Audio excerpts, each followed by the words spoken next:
செந்தமிழ்நாட்டு தமிழச்சியே ரவுக்க போட தயங்குறியே டைலர் வாழும் இந்நாட்டில் ஸ்லீவ்லெஸ் போட்டு திரியிறியே. இப்படி உடையளவுல பண்பாட்டை இழந்துட்டாங்க நம்ம பெண்கள். பொண்ணுங்க அடிக்கிறாங்க சைட்டு, அதனால காயலாச்சு அடிக்கிறாங்க கட்டு. இப்படி இப்படி உயிர் படத்தோட பாட்டு எடுத்துட்டியா?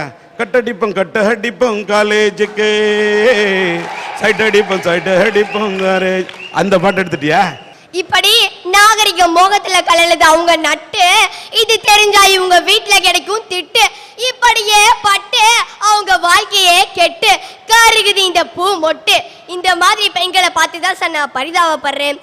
கண்ணுக்கு மையழகு, கவிதைக்கு பொய்யழகு, சொல்லுக்கு தமிழழகு, தமிழ் மண்ணுக்கு பெண்ணழகு, அந்த பெண்ணுக்கே பண்புதான் சார் அழகு. இந்த மேடைக்கு இளம்பெண்ணே நீ அழகு. இந்த காலத்து பொண்ணுங்கள்லாம் MSc physics, MSc chemistry, MSc மேக்ஸ்லாம் படிக்கிறாங்க. ஆனா ஹோம் சயின்ஸை மறந்துட்டாங்களே. அங்கதான் சார் நம்ம பெண்கள் பண்பாடு தர விடுறாங்க. Very good. அப்புறம் எங்கள் அம்மா எங்கள் வீட்டு பக்கத்தில் இருக்கிற எஸ்ஆர்சி காலேஜில் எங்கள் அக்காவை சேர்க்கலான்னு போனாங்க. அங்கே வந்து எங்கள் அக்கா, நான் அந்த காலேஜில் சேரவே மாட்டேன்ப்பா சாமி அப்படின்னுச்சு. ஏன்னா அங்கே பாவாடை தாவணியா, நான் பாவாடை தாவணிலாம் போட மாட்டேன், விதவிதமாக சுடிதார் தான் போடுவேன்னுச்சு. இதெல்லாம் எங்க உருப்பட போகுது? தம்மா துண்டு சுண்டு போட்டுச்சா 2 குண்டு. அந்த ஸ்கூல்ல சுடிதார் மாதிரியே 2 வருஷம் ஆச்சு, அது தெரியாம அந்த பொண்ணு பேசிட்டு இருக்கேன் இன்னும். அண்ணா, லேடிஸ் காலேஜ் வாசல்ல நிக்கிற உங்களுக்கு தானே நான் இது தெரியும், எனக்கு எங்கண்ணா தெரியும்? ஐயா இல்ல, எங்க சகோதரிகள்லாம் அங்கதான் படிக்கிறாங்க, அந்த பக்கம் அப்படி பாக்குறப்ப கண்டுபிடிச்சதுதான்யா. கையில பையி, கண்ணுல மையி, முகத்துல ஷையி, இப்படிதானே சார் இருக்காங்க. முக்கியமானதை விட்டுருச்சு, வாயில பொய். அதான் முக்காசி பொண்ணுகள்ட்ட இருக்கு. ஆம்பளைங்க குடிக்கிற காலம் போய் இன்னைக்கு பொம்பளைங்க குடிக்கிற காலம் வந்துருச்சு. ஒரு ஆம்பளை குடிச்சா ஒரு பொம்பளை அந்த குடும்பத்தை தூக்கி நிறுத்துவா. ஆனா ஒரு பொம்பளையே குடிச்சா என்ன சார் பண்றது?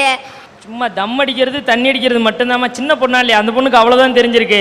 இன்னைக்கு இருக்கிற பொண்ணுங்க தம்மு தண்ணி மட்டுமா அடிக்கிறாங்க, வீட்டுக்காரனையும் சேத்துல இழுத்து போட்டு அடிக்கிறாங்க. கொடுமையா இருக்கியா? முந்தா நாள் திருச்சி பஸ் ஸ்டாண்ட்ல பாக்குறேன், ஒருத்தன் ஒரு பொண்ணை வந்து கன்னத்துல ஒரே ஒரு அரை அரைஞ்சான். வேகமா ஆட்டோக்கார் ஓடி வந்து, எதுக்கு அந்த பொம்பளை அரைஞ்சாரு? உனக்கு தெரியாது சும்மாருன்னா. பின்னாடியே பஸ் டிரைவர் ஓடி வந்து, எதுக்கே அரைஞ்சேன்? உனக்கு தெரியாது சும்மாரு. ஊரே ஒண்ணு கூடிருச்சு. எல்லாரும் சேர்ந்து எதுக்கு இப்ப அந்த பொம்பளை அரைஞ்சேன்னு கேட்ட உடனே அவன் சொல்றான், ஐயா ஒரு அரை அரைஞ்சதுக்கு ஊரே சப்போர்ட்டுக்கு வரையலே, 4 நாளா ரூம் போட்டு அடிச்சாலேன்னு எவனாவது கேட்டியலாங்களா? கொடுமையில செத்துக்கிட்டு இருக்கான் ஆம்பளை இன்னைக்கு.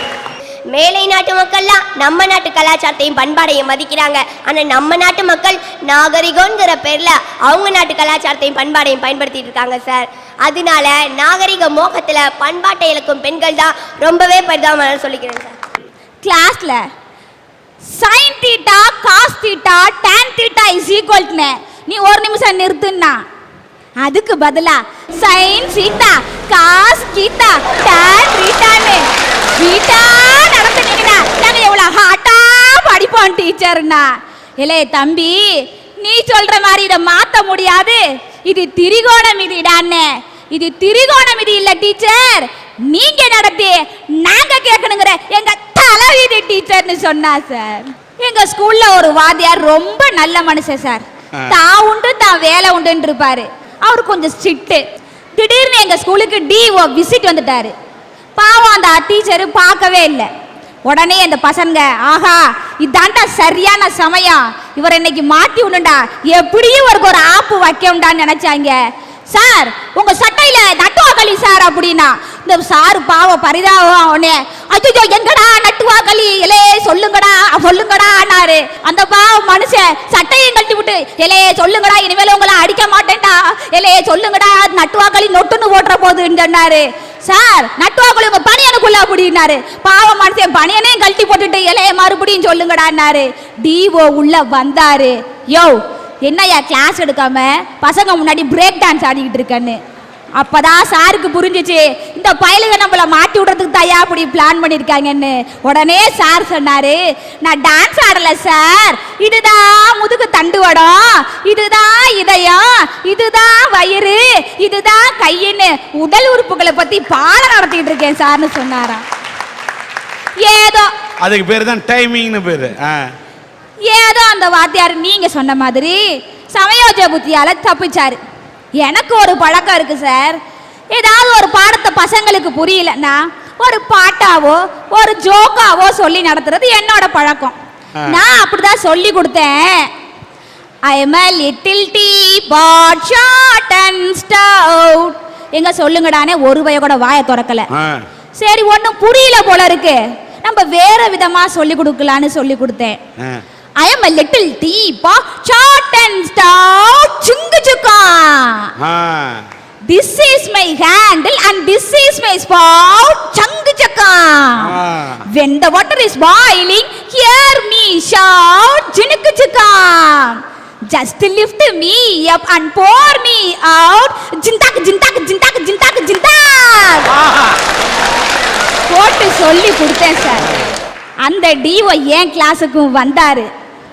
ஏம்மா ஓரல்லாம் சொல்லி கொடுத்தீங்களான்னு கேட்டாரு. நானும் ஓரளவுக்கு சொல்லி கொடுத்துருக்கேன் சார்னு சொன்னேன். எங்க கேட்கலாமான்னு கேட்டாரு. எனக்கு ஒரு அல்பாசை, ஆஹா அந்த ரைம்ஸை தான் அவ்வளோ அற்புதமா சொல்லி கொடுத்தோமே, பயல்கள்கிட்ட கேட்டா சும்மா டான் டான் அடிப்பாங்கன்னு ஆசைப்பட்டேன். ஒரு பையனை எழுப்பி கேட்டாரு. அவனுக்கு என் மேல என்ன கோவம்னு தெரியல, நான் சொல்லி கொடுத்த ரைம்ஸ் லைனெல்லாம் மறந்து போட்டு டிஓ சாட்ட சிங்கு சக்கான் சங்கு சக்கான் சினுக்கு சிக்கான் ஜிந்தாக்கு ஜிந்தாக்கு ஜிந்தாக்கு ஜிந்தாக்கு ஆனு நான் சொல்லி கொடுக்காத ஒரு எக்ஸ்ட்ரா பிட்டையும் போட்டு டிஓட்ட மாட்டி விட்டான் சார். டிஓ சார், இந்தாமா நீ ரைம்ஸ் கத்து கொடுத்தியா இல்ல குமா குத்து குத்த கத்து கொடுத்தியா, வா ஆபீஸ் ரூமுக்குன்னாரு. கொடுத்தாரு சார். ஒரு வாரம் சஸ்பெண்டு. மனசுல பாரத்தோட வெளியில வந்தேன். வெளியில வரும்போது சிங்கு சிக்கா சங்கு சக்கா சினுக்கு சக்கா சிக்கான் சிக்கான் சிக்கான் ஸ்பீடே போயிடுச்சு. அப்படிதான் சார் நடந்து வந்தேன். இந்த மாட்டி விட்ட பையன் என்னை பார்த்து பாடுறான்.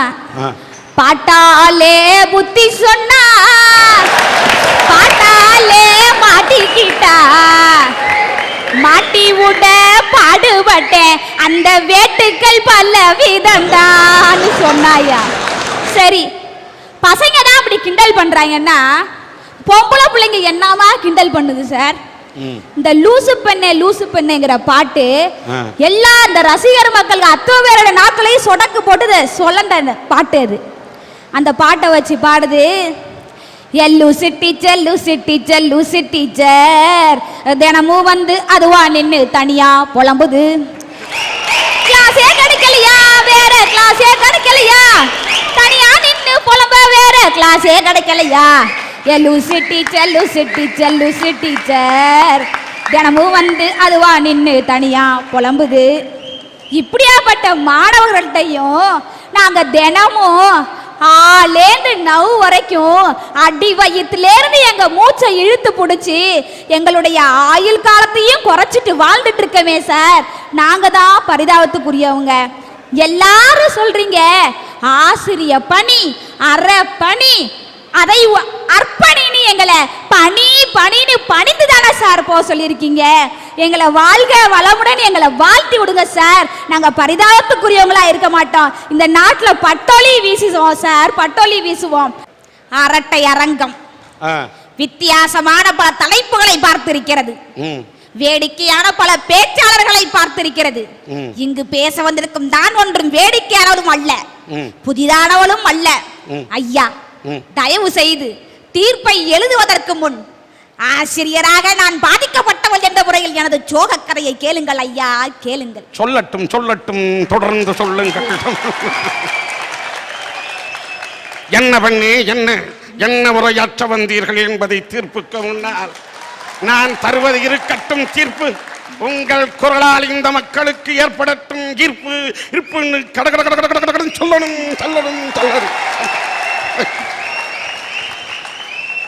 பெற்ற தாயின் மடியில் பிறந்தேன் வளர்ந்தேன். திருச்சி மாநகரிலே துரு என்று முழித்துக் கொண்டிருந்த வேளையில் தொடக்க கல்வி என்னை தொற்றிக் கொண்டது. படித்துக் கொண்டே இருந்தேன். கல்லூரி வாழ்க்கை என்னை கவ்விக்கொண்டது. கல்லூரி படிப்பை முடித்த பிறகு வீட்டில் என்னை வேலைக்கு போ என்றார்கள்.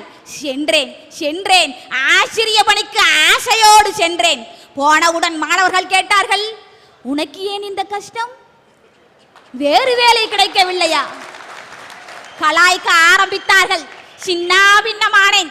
படாத பாடுபட்டேன். மாணவர்கள் என்ற குட்டிச்சாத்தானிடம் சிக்கி தவித்தேன் ஐயா, சிக்கி தவித்தேன். ஒரு நாள் ஓவராக கலாய்த்தார்கள். பாதுகாப்பு தேடி ஓடினேன். ஸ்டாஃப் ரூமை நோக்கி ஓடினேன். போன பிறகுதான் தெரிந்தது அவர்கள் ஏற்கனவே ஓடிவிட்டார்கள் என்று. ஓடினேன் HM ரூமை நோக்கி ஓடினேன். பார்த்த பிறகுதான் தெரிந்தது அவர்கள் ஏற்கனவே மெடிக்கல் லீவில் ஓடிவிட்டார் என்று. ஓடினேன் ஸ்கூலின் காம்பவுண்ட் வரை ஓடினேன். குட்டி சாத்தான்கள் என்னை கல்லால் அடித்தார்கள். காம்பவுண்ட் சுவரை எகிரி குதித்து ஓடினேன். ஓடி வந்து இந்த அரட்டை அரங்க மேடையில் உங்கள் முன்னால் பரிதாபத்துக்கு உரியவளாய் நிற்கிறேன் சார். பெண்ணே, நீங்கள் கண்டது பராசக்தி. ஆனால் மாணவர்கள் என்பது பெரும் சக்தி. அந்த மாணவ செல்வங்களை குட்டிச்சாத்தான் என்று சொல்லலாமா? ஓடினேன் வாழ்க்கையின் ஓரத்துக்கே ஓடினேன் என்று சுவரேறி குதித்ததாக சொல்லுகிறீர்களே, நீங்கள் என்ன PT உஷாவா? எங்க கிளாஸ்ல ஒரு பையன் டீச்சர் உங்க செல்போன் நம்பரை கொடுங்களேன் அப்படின்னு கேட்டான். உனக்கு எதுக்குடா ஏன் செல்போன் நம்பர்னு கேட்டேன். உடனே சொன்னா, எனக்கு அடிக்கடி படிச்சுட்டு இருக்கும்போது நிறைய டவுட் வருது டீச்சர், உங்கள்ட்ட கிளியர் பண்ணிக்கலாம் தான் அப்படின்னு சொன்னான்.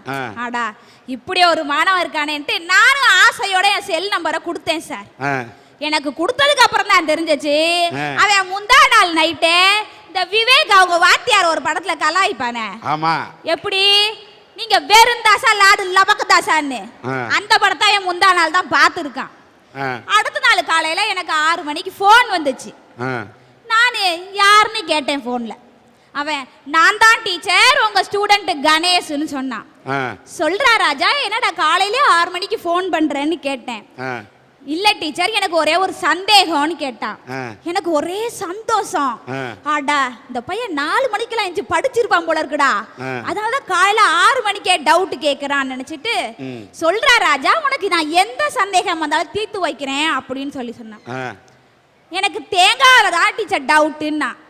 நான் நினைச்சேன் சரி ஏதோ ஒரு தாவரவியல் பேரையோ அதை பத்தி ஏதோ சம்பந்தமான விஷயத்தை கேட்க போறான்னு.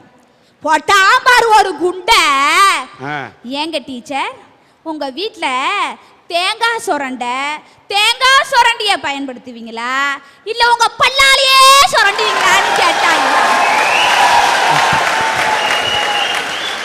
அன்னைக்கு விட்டேன் சார், இட்லிக்கு தேங்காய் சட்னி தொட்டுக்கிறதையும் விட்டேன், இந்த உச்சி பிள்ளையார் கோயில்ல தேங்காய் உடைக்கிறதையும் விட்டேன். இப்படி ஒவ்வொரு நாளும் எங்களை படாத பாடுபடுத்தி பரிதாபத்துக்கு உள்ளாக்குறாங்க. அதனால நாங்க தான் பரிதாபத்துக்குரியவங்க. நான் செய்த குறும்பு தக்க சின்ன தின்ன உண்டாச்சி அரும்பு தக்க சின்ன தின்ன. இப்படி இந்த அரும்புகள் செய்யற குறும்புகளால தினம் படாத பாடுபடுற ஆசிரியர் தான் பரிதாபத்துக்குரியவங்க.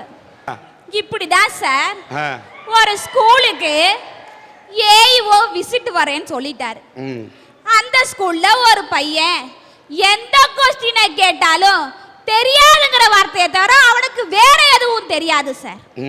சரி, இன்னைக்கு இந்த டீச்சர் பயந்துகிட்டு நாளைக்கு ஏஇஓ விசிட் வரும்போது இந்த பையன் ஏதாவது கொஸ்டின் கேட்டு தெரியாதுன்னு சொல்லிட்டானா நம்ம மாட்டிக்குவேமேங்கிற பயத்துல, டேய் தம்பி இங்க வாடா செல்லம், நாளைக்கு ஏஇஓ விசிட் வராரு, நாளைக்கு நீ ஸ்கூலுக்கு வர வேணா, நான் உனக்கு ஒரு 20 ரூபா தரேன் அப்படின்னு டீச்சர் சொன்னாங்க. உடனே அந்த பையன் கேட்டான், டீச்சர் நாளைக்கு நான் வரலன்னா ஒரு நாள் பாடம் கெட்டு போயிருமேன்னு சொன்னான். அதுக்கு டீச்சர் சொன்னாங்க, நாளைக்கு நீ வராட்டினா உனக்கு பாடம் தான் கெட்டு போகும், நாளைக்கு நீ வந்தீன்னா எனக்கு வேலையே போயிருமுடா அப்படின்னு சொன்னாங்க. உடனே இந்த டீச்சர், தயவு செய்து நாளைக்கு வந்துடாதடா அப்படின்னாங்க. அடுத்த நாள் காலையில ஏஇஓ விசிட். இந்த பையன் தான் முதல் பெஞ்சில ஃபர்ஸ்டா வந்து உட்கார்ந்திருக்கான். டீச்சருக்கு வெட்டன்றுச்சு. இல்லே, நேத்து உன்னை வரவேணான்னு தானே காசு கொடுத்தேன், அப்புறம் எதுக்குடா இன்னைக்கு வந்து உட்கார்ந்துருக்கேன்னு கேட்டாங்க. உடனே இந்த பையன், நீங்க வர வேணான்னு சொல்லிட்டு 30 ரூபா காசு கொடுத்தீங்களா, எங்க அப்பா நான் வீட்டுல இருந்தா ரொம்ப தொல்லை பண்ணுவேன்னு 50 ரூபா காசை கொடுத்து ஸ்கூலுக்கு போடான்னு விரட்டி விட்டாரு. இந்தாங்க நீங்க கொடுத்த 30 ரூபா கையில புடிச்சுக்கங்கன்னு கொடுத்துட்டான். சரி வந்துட்டேன், அதனால போய் லாஸ்ட் பெஞ்சில போய் பேசாம அமைதியா உட்கார்ந்துக்கன்னு அந்த டீச்சரும் சொல்லிட்டாங்க. சரி, ஏஇஓ வந்தாரு, கிளாஸ்ல கொஸ்டின் கேட்டாரு, அவர் வாட்ல போயிட்டாரு. சும்மா இருந்த சங்க ஊதி கெடுத்தானா ஆண்டிம்பாங்க.